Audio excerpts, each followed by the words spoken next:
amis, pour gagner du temps, nous avons déjà implémenté notre fonction chercher le mot. Je vais d'abord vous présenter les étapes, les différentes étapes que nous avons dans cette fonction. Nous avons en fait 7 parties.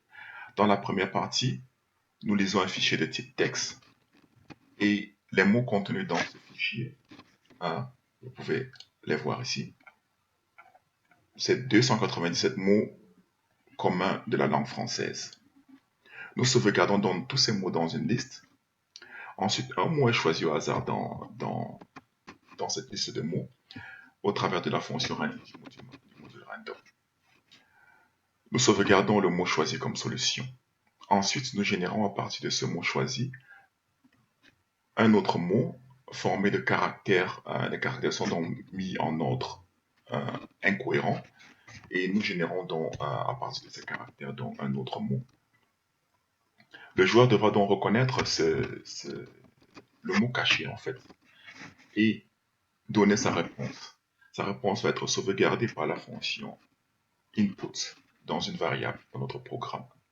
Ensuite, nous allons faire une comparaison de la réponse du joueur avec la solution sauvegardée. Tous les inputs qui vont être donnés par le joueur vont être également sauvegardés dans une variable et écrits dans un texte à la fin du programme.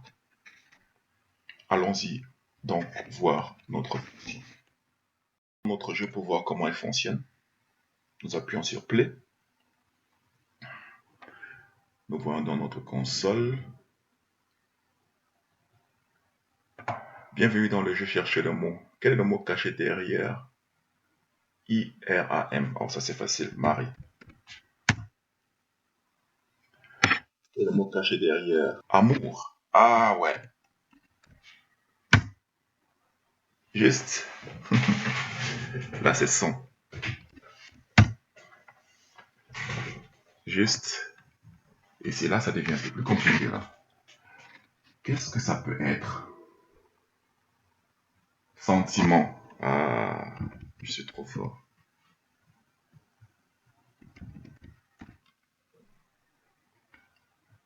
Et ça à la fin.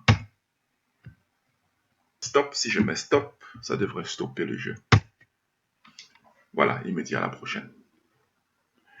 Et nous pouvons voir que tout ce que nous avons écrit a été sauvegardé dans ce fichier. J'avais trouvé marée, j'avais trouvé amour, j'avais trouvé sang, j'avais trouvé sentiment et après j'ai mis stop. Ça veut dire que nous avons lu d'un fichier, nous avons joué le jeu à partir des mots contenus dans ce fichier et nous avons écrit toutes nos réponses dans notre fichier. Nous avons lu et écrit dans un fichier au travers de Python. Nous avons dit au départ que nous avons en fait 7 parties dans notre programme. Avec la lecture du fichier, le mot choisi au hasard, la sauvegarde du mot choisi, la génération des caractères désordonnés, la sauvegarde de la réponse du joueur, la comparaison et ensuite l'écriture dans un autre fichier.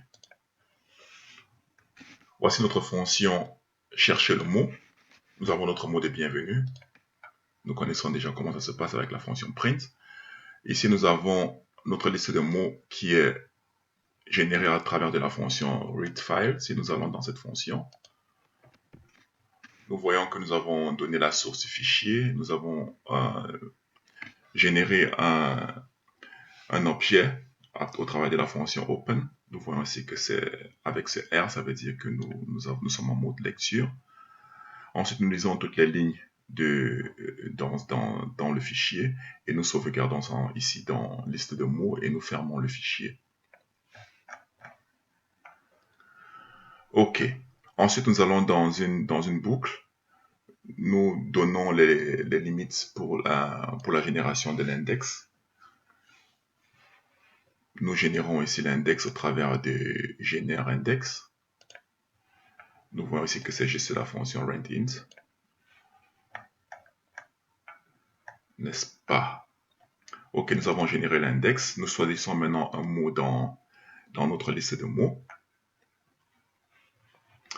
Ensuite, nous devons générer au travers de ce mot le mot en désordre, avec les caractères en désordre. Si nous allons dans la dans la définition de la fonction. Nous avons dans notre mot comme argument. Nous nettoyons le mot avec la fonction strip. Ça veut dire nous retirons les caractères pour nouvelle ligne et tabulation et qu'on sort. Nous voulons rien avoir à faire avec ça. Nous avons notre liste des lettres qui sont contenues dans le mot. Ensuite, nous avons une liste de lettres en désordre. N'est-ce pas? Je ne vais pas rentrer dans les détails ici.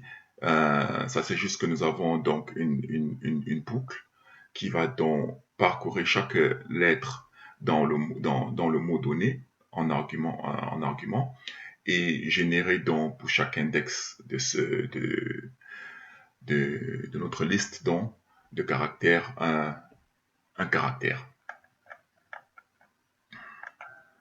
Après que nous avons généré ça, nous sauvegardons ça dans cette liste de lettres désordonnées. À partir de cette liste, nous pouvons donc créer un nouveau mot, et ce mot est donc présenté sur la console. Nous avons donc le mot caché derrière, nous présentons le mot à présenter sur la console. Ensuite, nous demandons au joueur de faire une proposition, et quand il fait sa proposition, nous gardons tout ça dans cette variable ici, moi écrit dans le fichier.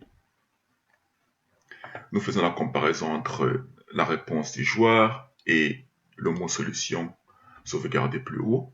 Si les deux passent ensemble, nous disons votre réponse est juste, super. Dans le cas contraire, nous devons savoir est-ce que le joueur il veut continuer à jouer.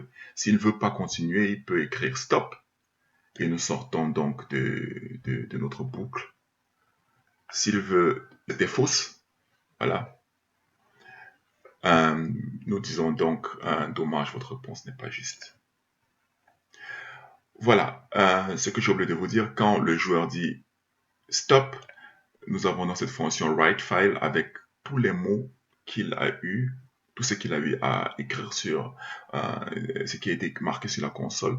Nous utilisons dans la fonction writeFile pour écrire ça dans un nouveau fichier. Nous avons dans un fichier de destination, ce sera tutorial 4 result.txt et nous générons un objet au travers de la fonction open et nous avons ici W, ça veut dire que nous sommes en module, en mode écriture. Ensuite, tout ce que nous avons donné en argument ici comme string va donc être écrit dans ce fichier au travers de la fonction write et ensuite nous fermons le fichier. Tutoriel, n'hésitez pas à aller dans la rubrique contact. Vous écrivez votre commentaire, vous donnez votre adresse email et vous cliquez sur contacter nous et nous allons vous contacter. À la prochaine.